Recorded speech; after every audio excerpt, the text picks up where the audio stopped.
नमस्कार साथियों, आरबीएम मोद चैनल पर आपका स्वागत है। अगर आप चैनल पर नए हैं तो चैनल को सब्सक्राइब करिए। चलिए शुरुआत करते हैं। जैसे कि हमने फाइबर लेदर की कॉस्ट कैसे निकाले इस सीरीज के पार्ट 1 में बेसिक जानकारी ली थी। उसके अंदर हमने मार्केट के कॉस्टिंग देने के दो ट्रेंड सीखे थे, मीटर वाइज कॉस्टिंग और टाइम वाइज कॉस्टिंग। इसके अलावा हमने मशीन की फिक्स कॉस्ट, वेरिएबल कॉस्ट और अदर कॉस्ट, इसके ऊपर बेसिक चर्चा भी की थी।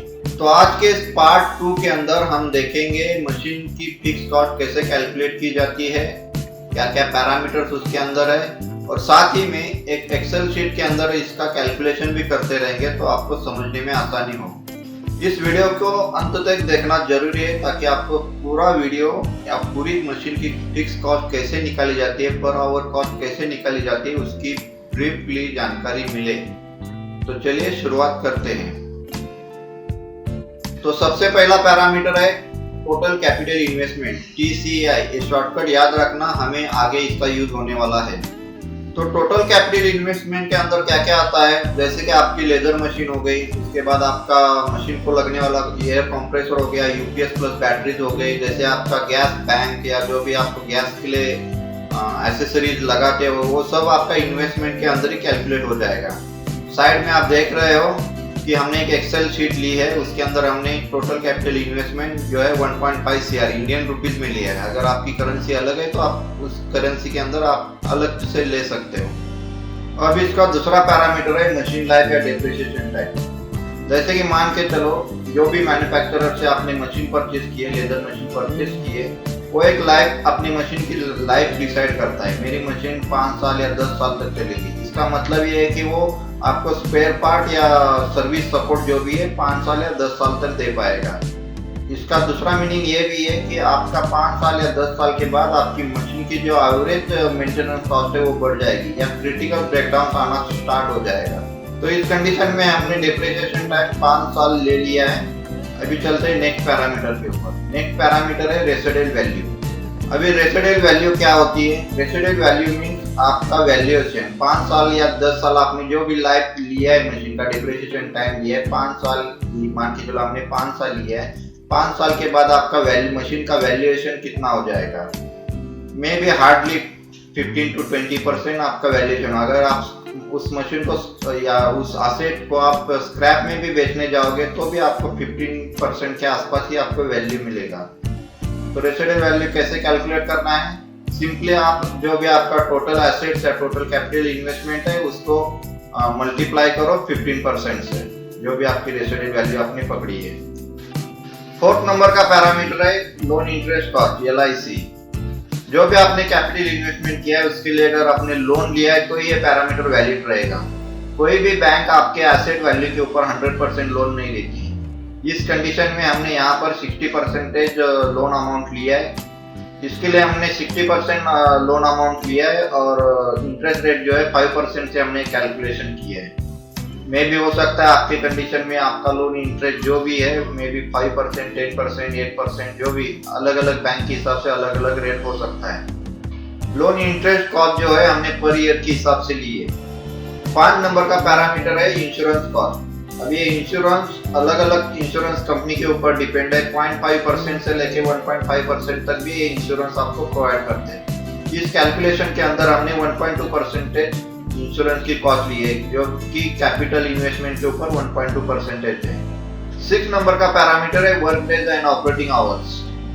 अगर मान के चलो आप एक शिफ्ट चला रहे हो तो 8 आवर्स होंगे, 2 शिफ्ट चला रहे हो तो 16 आवर्स होंगे, 3 शिफ्ट आप चला रहे हो तो 24 आवर्स होंगे। ऐसे आपको पर ईयर के हिसाब से वर्क आवर्स आपको कैलकुलेट करना है। जैसे कि उसके अंदर से आपको जो भी आपके हॉलीडेज है वो माइनस हो जाएंगे, जो भी आपके वीकली ऑफ है, सैटरडे हो या संडे हो, जो भी आपके वीकली ऑफ डेज कैलकुलेट होता है वो भी आपको इसके अंदर से माइनस करना पड़ेगा। उसके अंदर टोटल वर्क डेज कैसे कैलकुलेट करेंगे? ईयर के 365 डेज माइनस आपके हॉलीडेज माइनस आपके वीकली ऑफ करेंगे तो आपको टोटल वर्क डेज मिल जाएंगे। अब ऑपरेटिंग आवर्स कैसे कैलकुलेट करेंगे? जो भी आपके टोटल वर्क डेज है उसको मल्टीप्लाई करना है, कितने आप शिफ्ट काम कर रहे हो। एक शिफ्ट में कर रहे हो तो 8 आवर, 2 शिफ्ट में कर रहे हो तो 16 आवर, 3 शिफ्ट में कर रहे हो तो 24 आवर्स। जैसे कि हमारे कंडीशन में हमने हॉलीडेज लिया है 12 डेज लिया है, 12 डेज, और वीकली ऑफ सैटरडे और संडे मिला के 104 डेज लिया है। तो इसके कैलकुलेशन करने के बाद हमने 2 शिफ्ट की कैलकुलेशन की है, तो ये हमारा टोटल आवर्स आया है पर ईयर के हिसाब से 3984 आवर्स पर ईयर के हिसाब से कैलकुलेशन हो गया है। 7 नंबर का पैरामीटर है इफिशिएंसी या यूटिलाइजेशन ऑफ मशीन। अब यूटिलाइजेशन घटने के बहुत सारे रीजंस हैं, जैसे कि लंच ब्रेक हो, टी ब्रेक हो, ऑपरेटर से वेटिंग टाइम हो, कंज्यूमेबल के कारण ऑपरेटर वेट कर रहा हो, मशीन बंद हो उस कंडीशन में, या कुछ ब्रेकडाउन आ गया हो। ये भी हो सकता है कट तो हो चुका है लेकिन लोडिंग टेबल के ऊपर आपको टाइम लग रहा हो लोडिंग अनलोडिंग के लिए। आपको ये तो पता है कि कोई भी मशीन पर 100% इफिशियंसी नहीं मिलेगी, लेकिन ये भी है कि अगर 80% या 80% के ऊपर मशीन की यूटिलाइजेशन है तो ये मशीन अच्छी मानी जाती है। मशीन की यूटिलाइजेशन कैसे बढ़ाए इसके ऊपर हम एक अलग से सेशन भी करेंगे। 8 नंबर का पैरामीटर है स्पेस मेंटेनेंस या स्पेस का रेंट।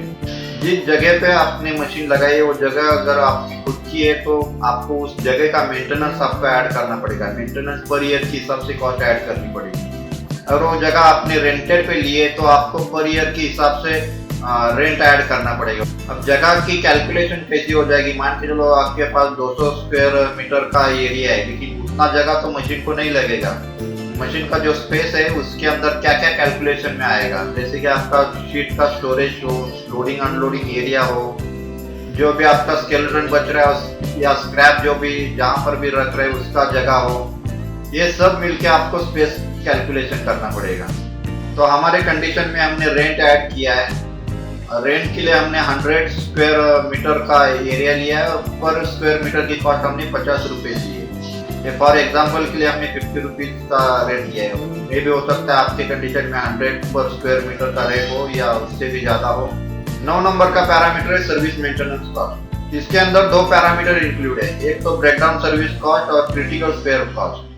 अभी ब्रेकडाउन सर्विस कॉस्ट के अंदर क्या आएगा, आपका प्रिवेंटिव मेंटेनेंस, आपका मशीन का ब्रेकडाउन या पार्ट का ना मिलना, मतलब पार्ट नॉट अवेलेबल, इसके कारण आपका मशीन ब्रेकडाउन है, उस ब्रेकडाउन के टाइम पे जितना भी आपका प्रोडक्शन लॉस होता है उसका कॉस्ट, ये सब इसके अंदर इंक्लूड हो जाएगा। अब नेक्स्ट आता है critical spare cost. Critical spare cost के अंदर जैसे कि मेजर जो पार्ट्स है, जैसे कि कटिंग हेड, फाइबर केबल, आपके पावर सोर्स के मॉडल्स या कुछ इलेक्ट्रॉनिक कार्ड्स या इलेक्ट्रॉनिक्स आइटम जो भी है, रिले हो, जैसे स्विचेस हो, वो सब इसके अंदर आपको ऐड करना पड़ेगा। इसके अंदर आपको एक ध्यान देना है कि आपकी मशीन की जो वारंटी है में भी हो सकती है, कुछ कंडीशन में 1 साल हो, 2 साल हो, या कोई मैन्युफैक्चरर आपको 3 साल तक की भी वारंटी दे सकता है। तो उस कंडीशन में जो भी आपके क्रिटिकल स्पेयर्स है उसकी कॉस्ट तो आपको उस वारंटी टाइम में आपको पेड करनी नहीं पड़ेगी और आपको सर्विस कॉस्ट भी पेड नहीं करनी पड़ेगी। लेकिन आपने डिप्रिसिएशन टाइम 5 साल का पकड़ा है तो 5 साल के अंदर जितने भी स्पेयर्स आप खुद परचेस करके लगाते हो या जितने भी सर्विस कॉस्ट पेड करते हो उसको सिंपली डिवाइड करना है। इस मेंटेनेंस कॉस्ट के लिए आपने जिस मैन्युफैक्चरर से आपने मशीन परचेस की है उससे भी आप बात कर सकते हो कि आपकी मशीन की मेंटेनेंस कॉस्ट पर ईयर के हिसाब से कितनी आएगी, वो भी आपको इस कंडीशन में गाइड कर सकता है।